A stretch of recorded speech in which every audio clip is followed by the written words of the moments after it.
Everyone, welcome back to my new vlog. કેમ છો? I hope કે તમે બધા જ મજામાં હશો ને. અત્યારે વાગવામાં થઈ ગયા છે 7 અમે લોકો જઈ રહ્યા છીએ હોટલમાં જમવા માટે, કેમ કે મેં 3 બહેનો ભેગી થઈને રાખ્યું છે ભાઈ બીજું જમવાનું. તમે લોકો બધા જઈ રહ્યા છે, મસ્ત રેડી થઈ ગયા છે. તો ચાલો તમને પણ બતાવું. હેલો, કેમ છો? Fine fine. કાલે બી હું વિચારતી હતી કે હું ભાભી સાથે મળીશ, પણ કાલ તો આપણો મેળ જ ના આવ્યો. પરમ દિવસે સોરી પેલું રામદેવ પીનું હતું ત્યારે. હા, બંને આગળ પાછળ હતા ને એટલે. યસ. Nishiv, hi mummy. હાય. જય શ્રી કૃષ્ણ. તો અત્યારે ભાઈ છે ને ગાડી લઈને રેડી થઈ ગયા છે. હવે આપણે જઈએ.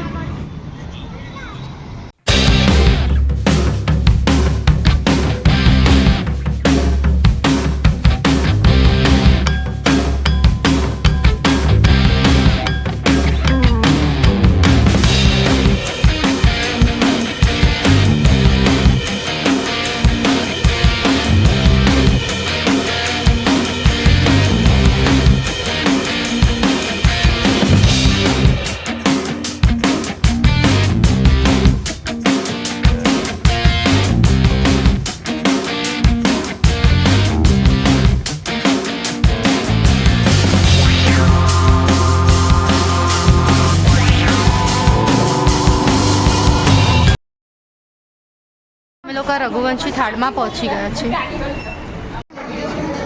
હાય માસી, હાય દીદી, હાય ભાભી, હાય ધન્યા, હાય માસી. મજા બધા ભેગા થઈ ગયા નહીં આજે બધા ભેગા થઈ ગયા એટલે આજે મજા આવશે ને. યસ. અને અમને તો ખબર પડી ગઈ છે કે આજનું મેનુ પણ શું છે, પણ તમને લોકો માટે સરપ્રાઈઝ છે. તમને લોકોને હમણાં બતાવીશું કે હમણાંનું આખું ફૂલ ડીશ શું છે. તો કંઈ નહીં ગઈ અહીંયા અમારી ફૂલ ડીશ આવી ગઈ છે. હજી અડધી જાય છે, હજી ઢોકળાને એવું બધું બાકી છે. તો કંઈ નહીં, પહેલાં આટલું ફિનિશ કરી લઈએ. અત્યારે અમે લોકો પહોંચી ગયા છે મલાદ જ. બહુ ટાઈમ પછી મલાદ જ આવ્યા છે અને બહુ જ જોરદાર ડેકોરેશન છે. ફાઇનલી એ મંદિર નવું બની ગયું છે બહુ ટાઈમ પછી.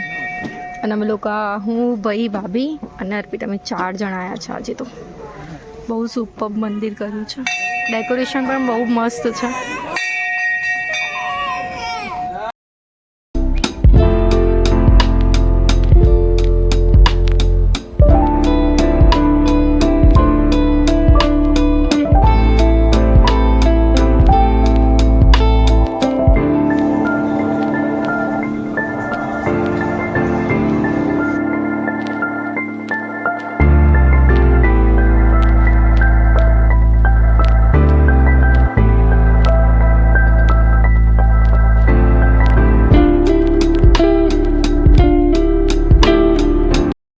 તો ગાઈઝ અહીંયા છોલે કુલચે, ફ્રેન્કી ને બધું રેડી થઈ ગયું છે. અને ભાઈને લોકો બહુ જ ભૂખ લાગી રહ્યા છે એટલે ભાઈ કે બહુ વેઇટ નહીં થાય મારતો.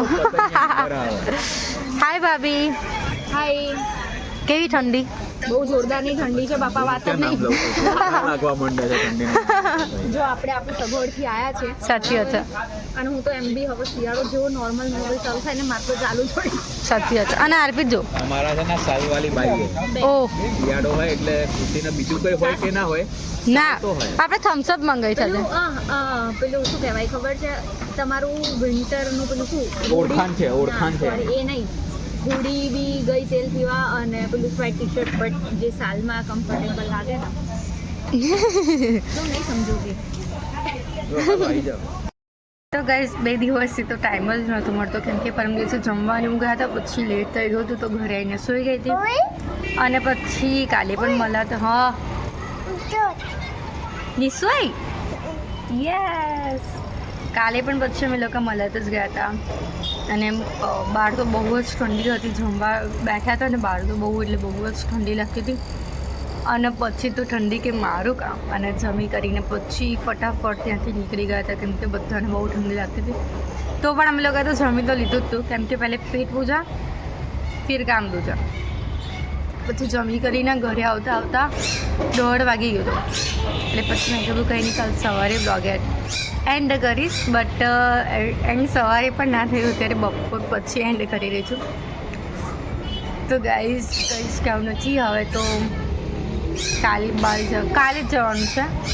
કાલે મામાના ઘરે ને એમ જવાનું છે. તો અમે કોણ કોણ જઈએ છીએ, કોની સાથે જઈએ છીએ અને શું મસ્તી કરીએ છીએ ત્યાં, એ તો બ્લોગમાં જોજો એટલે મજા આવશે. અને આની શું જો આ શું કરે છે, ટોય બતાવે છે. અહીં આવતો રે, ફિયા પાછળ આવતો રે, તું બતાવે છે. નિશુ અત્યારે ટોયસ બતાવે છે, હે ને? ઉભારો, નિશુ બતાવે છે. બતાવી દે ફટાફટ જલ્દી. યસ, આ નિશુનો ટોયસ છે, હે ને? બધાને ટાટા કહી દે, બાય. તો બસ ગાઈઝ, આજના વ્લોગમાં આટલું હતું. વ્લોગ સારો લાગ્યો હોય તો લાઈક કમેન્ટ અને શેર કરજો. ચેનલમાં નવા હોય તો જલ્દી સબસ્ક્રાઈબ કરી દો. મળે એક મસ્ત મજાના વ્લોગની સાથે. ત્યાં સુધી જય શ્રી કૃષ્ણ. હર હર મહાદેવ.